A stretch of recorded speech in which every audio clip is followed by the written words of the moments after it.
Have you ever wondered how so much evil persists in this world? How we never seem to be without divisiveness, conflict, violence, and war? Have you ever wondered how things seem to progressively become more depressing and ominous? After all, with all of our knowledge, philosophy, technology, and love, how hasn't humanity progressed significantly past the Attila the Hun-style rape and plunder of the world? Oh sure, we may have a better spin on that now to sell it to the people, but to those on the receiving end of this violence, I can assure you, nothing has changed for them. Come on. Clear.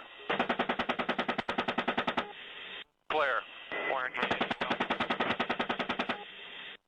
Any rational look at all of the political corruption, church scandals, corporate crimes, organized crime, censorship, war crimes, asset seizures, Ponzi schemes, terrorism, drug trafficking, famine, segregation, slavery, kidnapping, prostitution, revolutions, coups, torture, apartheid, confiscations, persecutions, mass sterilizations, purges, economic depressions, inflations, forced migrations, crusades, genocides, wars, and quite frankly, any major societal upheaval throughout all of human history all has the exact same formula. The sick part is that humanity seems completely blind to, or afraid to, recognize this formula, and that is why it persists. Please note that it does not matter how large or small it is, or what age, race, religion, ideology, or technology. When humanity has this formula, it will transcend everything. This formula is the greatest truth never told. Here is the simple formula for all of the misery in the world throughout all of human history. Collective populations plus hierarchical structure plus power-hungry psychopaths equals human misery. All forms of human misery come from these three elements seamlessly interacting throughout history. Any collective population organizes itself into a hierarchical power structure where there is a chain of command that the masses submit to. This could be anything from a homeowners association to a church, a small business, a school, corporation, a military, or a government. No matter how pure of intention or honorable the motive behind the people or organization, inevitably, over time, an element arises inside that organization that seeks to control those inside of that organization, either for power or profit. There are only two kinds of people in this world: those that want to be left alone and those that won't leave you alone. Those people that won't leave you alone are hurt people that seek to hurt others or control others to prevent themselves from being hurt again. They have psychopathic tendencies and thrive in centralized structures of power where their sole focus is gaining power over those below them. Anyone that has spent any time in any organization finds that over time that pushy, conniving, ass-kissing, cutthroat, intimidating, or driven people that put their lust for power over their relationships in their lives step all the way to the top. They are the most willing to make the unsocial moves to attain power and even intimidate or manipulate others on their way to attaining power. The ends justify the means in their mind, and if they have to step on a few faces to get to the top, oh well. They'll still sleep very well at night. Once at the top of any centralized organization, they seek to bend the rules to secure power and profit. They bring in those that show the same psychopathic tendencies to change the culture of the organization and to justify any action they might take. Secrecy, compartmentalization, propaganda, they all become more important than the values that made the organization successful in the first place. Once these three elements of human misery are in place, it is vital for those at the top to spread some story, mission, declaration, vision, or lie to the collective below them, to sacrifice their time, energy, talents, and money to those at the top of the pyramid. This could come in the form of working extra unpaid hours at some big box store, or investors in a Ponzi scheme, or campaign volunteers, or a corporate career, or an enlistment into the military, or simply believing in the American dream itself. The single most successful military recruiting poster of all time is the I Want You poster featuring Uncle Sam. Uncle Sam, initials US, is a common national personification of the American government. This Santa Claus character of the American dream has been used for generations to get young men and women to willingly sacrifice themselves for a lie that they are somehow defending our freedoms and spreading democracy. Any objective look back on the past decades shows not one example of that lie. We do not support freedom anywhere. We have the world's largest military that secures the human and natural resources of other nations for our corporations to harvest. Their profits are funneled through the banking centers that then rig the political game to make sure no one challenges the rigged game that they gain power and profit from. We certainly do not support freedom here at home when our constitutional rights are being stolen while the wealth is being sucked up to those at the top. Military men are dumb, stupid animals to be used as pawns for foreign policy. Former Secretary of the State and Nobel Peace Prize winner Henry Kissinger. Shit!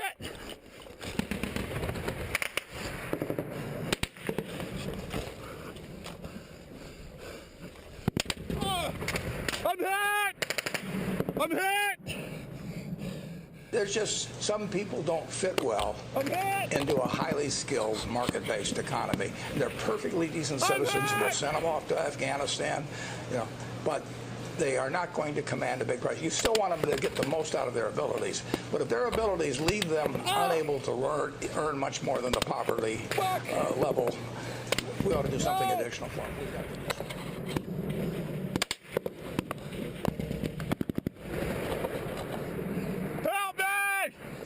To Afghanistan. I'm hit! I'm hit! Send them off to Afghanistan. I'm hit! Send them off to Afghanistan. I'm hit! Send them off to Afghanistan.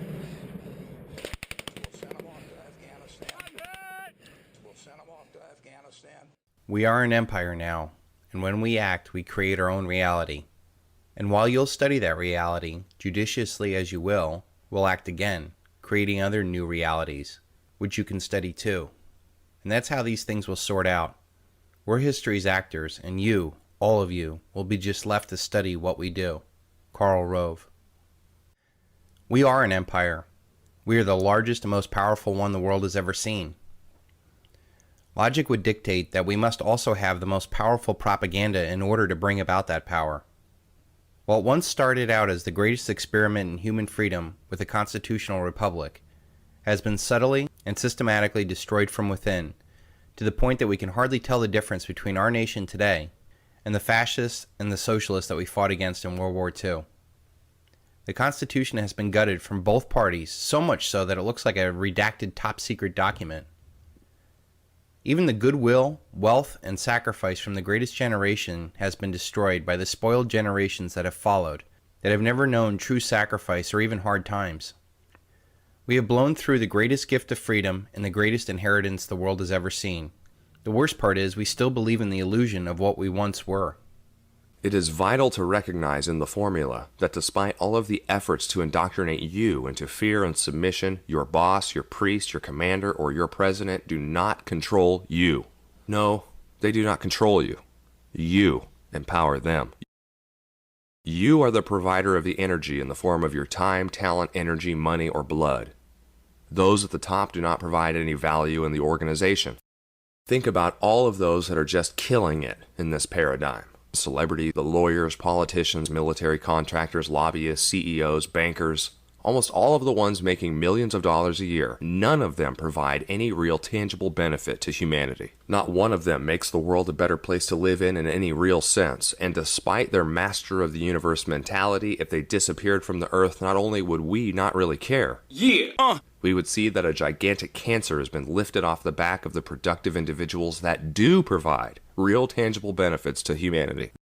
Their job is to convince you to work harder for the good of the collective, that they just so happen to take a larger and larger share of the wealth. These three elements of human misery explains the wealth disparity between those at the top from those at the bottom. This is most notable when you look at the growth of CEO pay versus that of the average worker pay of those in the same company. A 2012 study looked at the increase in average worker compensation and that of the CEOs they work for, and from 1978 to 2011, the average worker increased only 5.7%.